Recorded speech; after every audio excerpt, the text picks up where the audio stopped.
Bien sûr, de crypto, les infos crypto pour ceux qui n'ont pas le temps. Semaine décisive pour le Bitcoin et les cryptos. On va regarder les différents niveaux, on va regarder tout ce qui peut se passer. On va pas regarder aussi les différentes time frames, plein de choses à dire.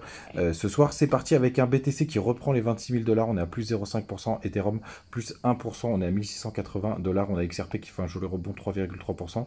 ADA, Crypto Clébar, Missile Sol Sol, Matic, ils sont à 2%, Ton 3%. Le joli rebond aussi du côté d'XLM, 7%. Mais c'est normal après ce qu'on s'est pris dans la gueule, et on a quand même HBAR qui fait des jolis rebonds là quand ça repart, 18,8%. Il est à la 30e position. Les gars, on démarre tout de suite avec les contrats futurs. Donc j'ai vu une petite question passer sur le Telegram, donc on va en parler tout de suite. Qu'est-ce que c'est les gaps CME? Tout simplement, les professionnels ils traitent du lundi au vendredi et il y a des horaires d'ouverture. Donc forcément, quand les marchés réouvrent le lundi, ça peut créer des trous. On le voit bien juste ici, vous voyez la clôture du 26 mai.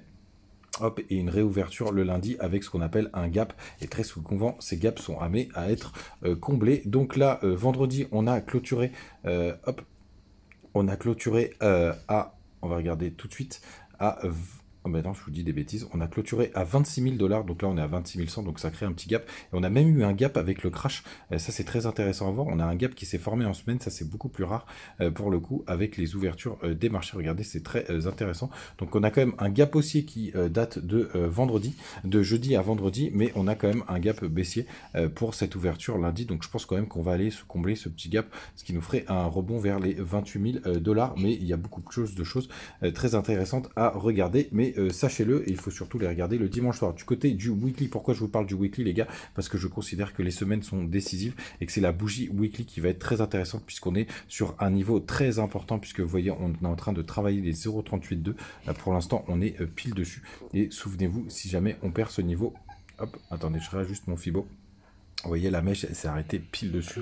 C'est vraiment très intéressant. Donc, c'est vraiment ce niveau qu'il faut descendre aux 25 500 dollars. Et c'est pour ça que la bougie de cette semaine sera très importante, les gars. Donc, surveillez-la bien. Et la suivante aussi le sera tout autant. C'est ça qu'il faut que vous ayez en tête, même si malheureusement on a cassé cette trendline qu'on a depuis le début de l'année, tout simplement. Alors pour autant, c'est pas grave, hein. De toute façon, il fallait bien qu'on ait une correction, on ne pouvait pas monter tout droit. Mais en tout cas, ce sera peut-être d'ailleurs cette trendline qui permettra de suivre le prochain bull run. Mais là, je pense tout simplement qu'on va latéraliser pendant un certain moment, en espérant qu'il n'y a pas d'autres Black Swan qui pourraient arriver. On descend tranquillement sur toutes les petites time frames. Je vais passer sur BitGet, parce que je trouve que c'est plus pratique si ça fonctionne bien. Tiens, d'ailleurs, vous avez les petites infos du côté de la prochaine compétition. Hop, on va aller directement sur le spot BTC.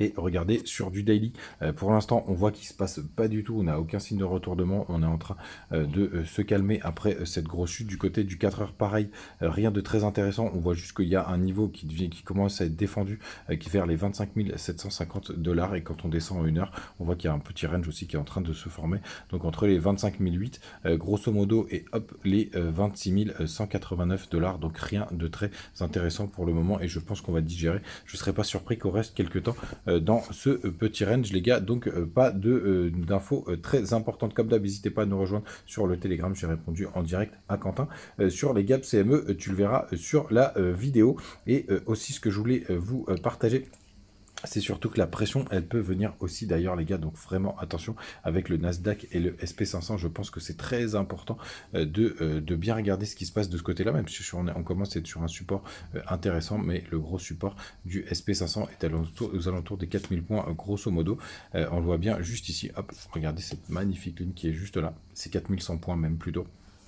Donc les gars, ça nous laisse quand même un peu de place à la chute. Et si jamais on a une grosse chute, les gars, parce qu'il faut quand même qu'on ait cette possibilité, si jamais on vient perdre les 25 500, la target principale, ça va être les 21 751 dollars et jusqu'au 23 668 dollars. Donc la zone de rechargement de longue, elle est située sur cette zone. Je vous cache pas que si ça arrive, je pense que là, pour le coup, je mettrai un peu plus sur la table, parce que c'est quand même une zone qui est très intéressante pour le long terme. Il y a le halving qui arrive, qui va augmenter par deux les primes, enfin qui va diviser par deux les primes des mineurs. Bref, ce serait sûrement les gars une zone exceptionnel pour la suite des événements. Et regardez, c'est une zone qui a été très travaillée, donc je pense en plus que ce serait assez défendu et que les acheteurs vous se réveilleront un peu plus. Mais en attendant, pour l'instant les gars, on n'a pas encore cassé les 25 584 $.